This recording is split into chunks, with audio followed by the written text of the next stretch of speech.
Review of Kubera. Sir movie ముందు ధనుష్ గారికి story line చెప్పారంట శేఖర్ కమ్ముల గారు. బట్ దాని స్క్రీన్ ప్లే రాయడానికి 2 years టైం తీసుకున్నారు. ఇంక ఎగ్జిక్యూట్ చేయడానికి ఇంకో 1.5 year. ఫైనల్ గా లవ్ స్టోరీ తర్వాత 4 years గ్యాప్ తీసుకొని ఇప్పుడు ఈ కుబేరాతో ఎంటర్ అయ్యారు. అది కూడా first time star heroes direct చేస్తున్నారు and first pan India film కూడా ఆయనకి. అండ్ ఈ కుబేరా ప్రీ రిలీజ్ ఈవెంట్ లో శేఖర్ కమ్ముల గారు ఒక మాట చెప్పారు, అది నాకు చాలా బాగా నచ్చింది. ఏదైనా సినిమా తీస్తున్నప్పుడు సరస్వతీదేవి తల దించుకోకుండా ఉంటే చాలు అనుకుంటాను, కానీ కుబేరాని సరస్వతీదేవి తల ఎత్తుకొని చూస్తుందని చెప్పారు. ఆ డైలాగు ఎక్కడో టచ్ చేసింది. సో శేఖర్ గారు ఈ కుబేరాతో సరస్వతీదేవినే కాదు, డబ్బులు పెట్టి వెళ్ళిన నన్ను కూడా ఇంప్రెస్ చేశారు. నాకైతే బాగా నచ్చింది మూవీ. ఈ 2025లో ఇప్పటి వరకు నేను చూసిన థియేట్రికల్ స్ట్రీమింగ్ లిస్ట్ లో టాప్ 1లో ఉంటుంది కుబేరా. దానికి మెయిన్ రీజన్ రైటింగ్.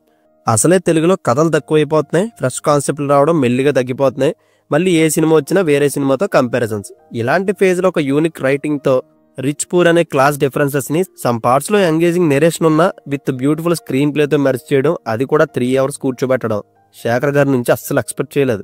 ఆయనలో ఉండే ఒక ఒరిజినల్ సోల్ రైటింగ్ స్క్రీన్ మీద రిఫ్లెక్ట్ అవుతుంది.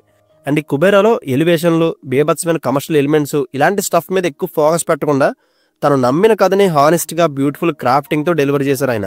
అండ్ ఆ స్టోరీ టెల్లింగ్ కి పెర్ఫార్మెన్స్ ఎంత బలమైందో అదర్ సైడ్ డిఎస్పీ బీజిఎం అంత వర్క్ అయింది.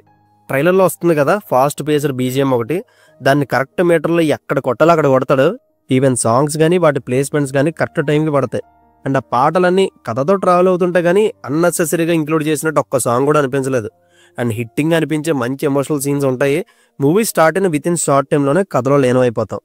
అండ్ దీని అంతటినీ బిహైండ్ ద కెమెరా ఎలివేట్ చేసింది డిఎస్పీ ప్లస్ శేఖర్ గారి కాంబినేషన్. ఇంకా పెర్ఫార్మెన్స్ వైజ్ నాగార్జున గారిని కాస్ట్ చేయడం చాలా ఫ్రెష్ ఫీల్ తీసుకొచ్చింది మూవీకి. ఈ ఏజ్ లో ఒక వెర్స్టైల్ పర్ఫార్మర్ గా కరెక్ట్ పాత్ చూస్ చేసుకుంటున్నారు ఆయన. ఇందులో చాలా న్యాచురల్ మేకవర్ ఉంటుంది, సింపుల్ గా ఈజ్ తో చేసి పడేస్తారు. అండ్ దీపక్ క్యారెక్టర్ లో అలా బ్లెండ్ అయిపోతారు.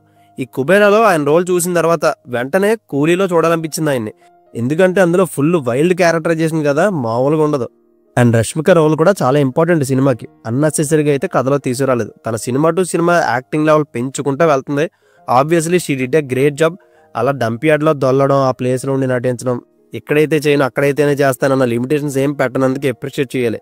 డబ్బులు ఇచ్చినంత మాత్రాన ఇలాంటి రియల్ డంప్ యార్డ్ లొకేషన్స్ అందరూ హీరోయిన్స్ నటించడానికి డేర్ చేయలేరు. ఈ సినిమాకి మెంటల్ గా తను చాలా ఎఫర్ట్ పెట్టింది. ఫైనలీ ధనుష్ కే రాజా గారు ఏం చెప్పాలి, ప్రతి సినిమాలో ఆయన యాక్టింగ్ బాగా చేస్తారు అని చెప్పి బిసుగొచ్చింది. కొంతమంది నటులు సినిమా కోసమే పడతారు, ఏ పాత్ర ఇచ్చినా అలా ఒదిగిపోతారు. అలాంటి ఫ్యూ ప్రెజెంట్ ఇండియన్ యాక్టర్స్ లో టాప్ 3లో ఉండే one of the actors Dhanush గారు. ఇందులో ఆయన ఇంట్రొడక్షన్ షాట్ చూస్తేనే అర్థమైపోతుంది ఈ మనిషికి ఎలాంటి రోల్ ఇచ్చినా చంపేస్తాడో బాబు అని. ఈ సినిమాని నేను కనుక సెకండ్ టైం చూడాలంటే ఓన్లీ ఫర్ ధనుష్ కోసమే వెళ్తా. సినిమా అంతా ధనుషే ఉంటారు. బెచ్చగడుగా తను చేసే నటన, మాట్లాడే తీరు, నడిచే నడక, ఒక్క పాయింట్లో కూడా తన నుంచి చూపు పక్కకి తిప్పుకోలేం. సినిమా సర్టెన్ ప్లేసెస్ లో స్లో అవుతున్నా సరే తన పెర్ఫార్మెన్స్ మనల్ని డిస్ట్రాక్ట్ అవ్వకుండా చేస్తుంది. ధనుష్ తప్ప ఇంకెవ్వరి పాత్రకి న్యాయం చేయలేరు, వన్ అండ్ ఓన్లీ ధనుష్ అంతే. ఇంకా నెగిటివ్ సైడ్ చూస్తే రన్ టైము 3 hours ఎక్కువైంది. షార్ప్ ఎడిట్ చేస్తుంటే బాగుంది, స్క్రీన్ ప్లే ర్యాసీగా ఉండేది. కానీ డీటెయిలింగ్ ని మిస్ చేయకూడదు అనుకున్నారేమో, పేసింగ్ స్లో అవుతున్నా అలా కానిచ్చేశారు.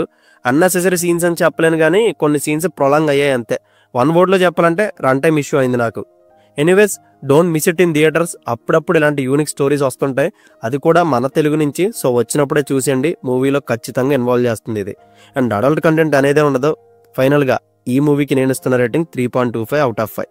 So see you in the next video. Take care friends and thank you.